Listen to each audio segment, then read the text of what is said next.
What are some girls' secrets guys don't know about?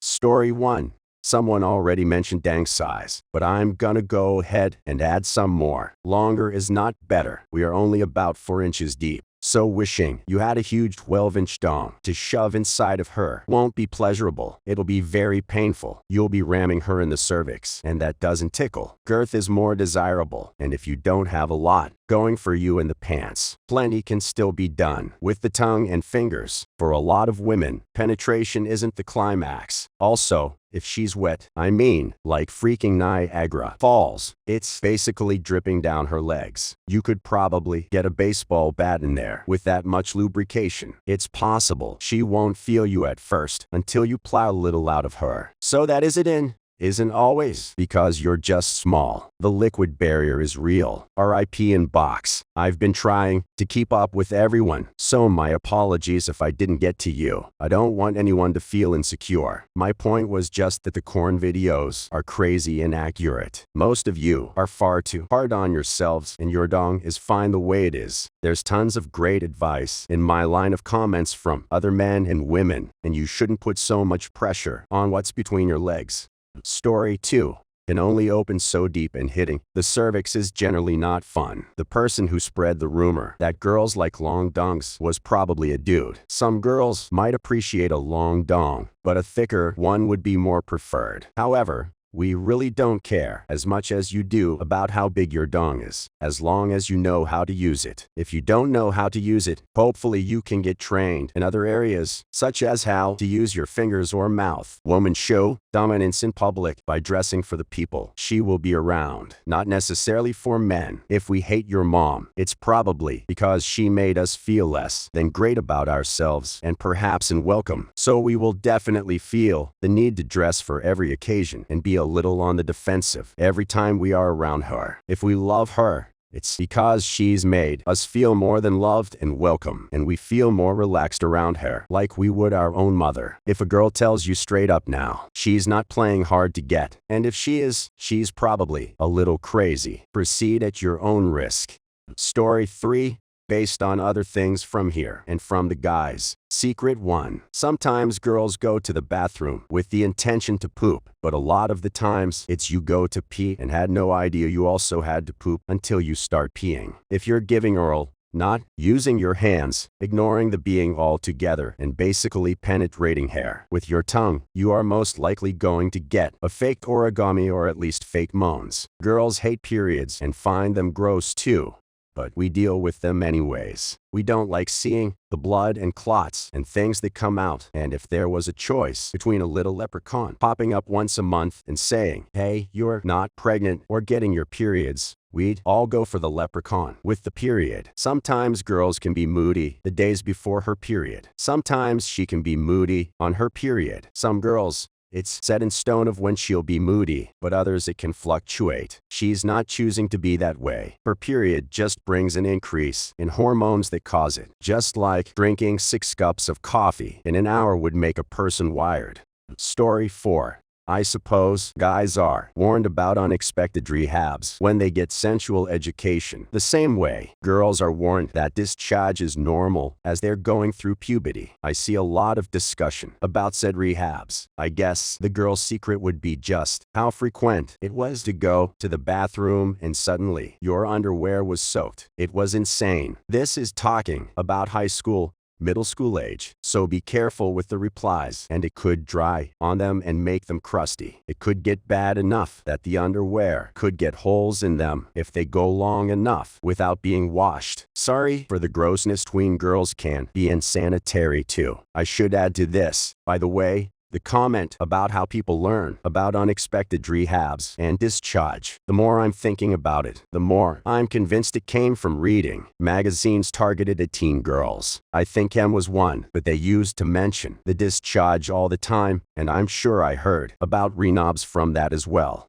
Story 5. Vagabond wetness. It's a good way to tell if a girl is turned on or not. This depends on the individual girl hydration levels, ovulation, and age. A better way to tell is if her clematis is hard and pulsing out of the hood. I roll my eyes every time a guy puts himself inside me and says, wow, you're so wet. You must be really turned on. No, Dude, my vagina just self-lubricates to clean itself, or I'm ovulating soon. If anyone is reading this and is concerned about not finding the clematis or hair, clematis doesn't seem hard. Go to Cornhub and look up How to Eat Wussy by Nina Hartley. She shows step by step how to stimulate the area around a girl's wadzi and how the clematis will look when it's hard, while you'll have to tweak your technique for each individual girl. This video is a great starting point to build a foundation on your clematis stimulation knowledge. Story 6. My ripples can be like two clematises on my chest, rubbing them very gently.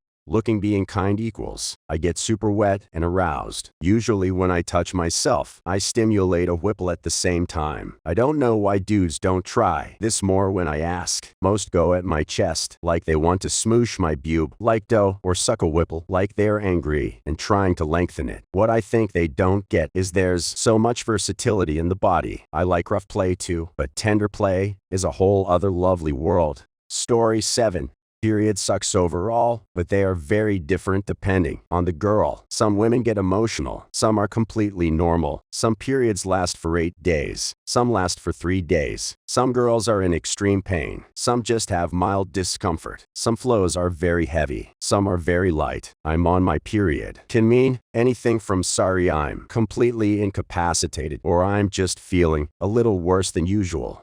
Story 8. Every so often something itches. Is it a yeast infection? Is it a bacterial infection? Is your pubic hair growing back and is it dry? Is it irritation? Did something get stuck in your underwear? The answer is that 99% of the time, everything is fine, but you're still going to worry and squirm uncomfortably, trying to get it to stop. And also, yeast infections, in general, much more common than one would think, and absolutely goddamn ruthless. Please like and subscribe if you've made it this far. I hope you'll enjoy the rest of this video, and have a wonderful day. Story 9. Girth versus length. I feel like guys always base each other off their lengths. I've had a 9-inch skinny down, which wasn't great. I've had a 5-inch length thick done and it was a ride. Edit obviously hashtag. Not all women prefer the same thing. Some women want smaller dogs. Some women want monster dogs. I'm just saying, guys have this weird dung measuring competition and half the time they get it wrong with only focusing on length. Story 10. Men with somewhat veiny forearms and pushed-up sleeves are a godsend. Edit I like the sleeves because it's like hiding something for the imagination. Biceps and triceps, muscular arms, are another one of God's gifts. Or, you know, the hard work and dedication that person took in developing them. Effort is another thing that I appreciate from men, which may or may not indirectly be a part of why I like muscles. Story 11. The feeling of pulling really long hair out of your butt crack. At first it's kind of gross, then this good little shiver feeling, though, looks like our hair ends up in our guys' butts too, and you either love it or hate it. So I'm not sure whether to apologize or say you're welcome. Story 12. We have so many hair-related issues. Plucking dark, random gripple hairs, trying to line up when we shave our areas too, when we hook up to avoid guys from seeing razor burn or ingrown hairs. Before getting out of the shower, we have to pick out hair from our butt cracks that fell out from washing our hair, pubes growing and sticking out of our undies, pubes getting stuck in pads or liners. Story 13. I would say this only applies to women who are slightly bigger, but this was an issue for me, even when I was very slim. By rubbish is horrible when you wear a dress or skirt, particularly in the summer. It was also bad for me if I was wearing stockings and when they would ride down a bit below my vagina, essentially forcing the top of my thighs to rub together in inglorious harmony. It hurts. Story 14. Some women have larger labia. Sometimes they get stuck in our underwear. It's very painful and extremely uncomfortable. And then we have to either walk funny to try to get them unstuck or walk very carefully to somewhere where we can't just stick a hand down our pants to get things sorted. And don't get me started about getting stuck in lace underwear. Story 15. The true reason we go to the toilet together is that the waiting queue would usually be so long that alone we will get really bored and feel a little excluded from the conversation for a few minutes when we come back to the group. So we go together and chat the whole time we are waiting. Story 16. Sometimes if you fart, it doesn't escape through the fabric. Instead, It rolls all the way from the back to the front with a noticeable little pop. It's never a good feeling. Apparently this happens to a lot of dudes too. Not going to lie, I assumed the balls would stop at escaping the front. Story 17.